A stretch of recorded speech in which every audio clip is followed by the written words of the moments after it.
Bienheureux les Bretons qui n'ont pas fusionné avec une autre région administrative.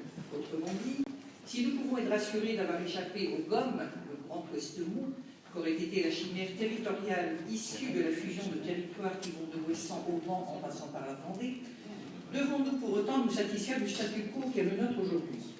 Certes, nous gagnons en efficacité de l'action publique, car nous ne sommes pas soumis à la feuille de route des régions fusionnées par décret, qui vont consacrer, et non perdre un temps très précieux dans une période de crise et de mutation, à la réorganisation de leurs services, à la réécriture de la politique et au réaménagement de leur nouveau territoire.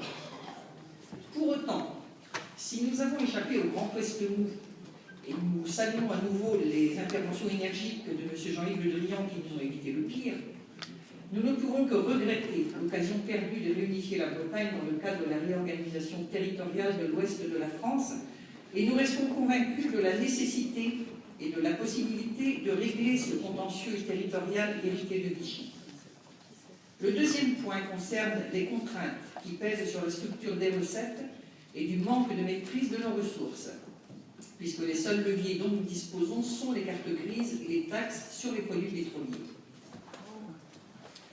Cela illustre bien la perte d'autonomie fiscale des régions de 30% sous Gaston Defferre, qui restera comme le père de la seule décentralisation digne de son nom, à moins de 10% aujourd'hui.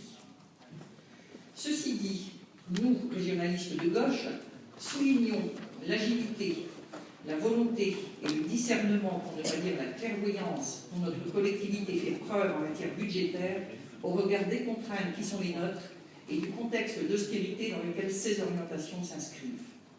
En effet, les orientations budgétaires 2016, tout comme celles de 2015, sont à contre-courant d'un mouvement général de baisse de l'investissement public et concourent aux services publics régionaux, aux services, au public, au développement des entreprises et de l'emploi régional. Rappelons pour terminer que la région Bretagne est dans une situation de sous-dotation chronique par l'État.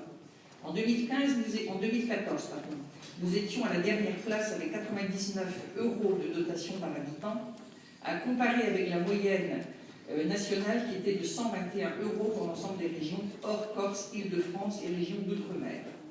Le manque à gagner comparatif représente encore aujourd'hui l'équivalent de notre soutien direct à l'économie, au sport, à la culture et à la politique linguistique. Je vous remercie. Merci, Madame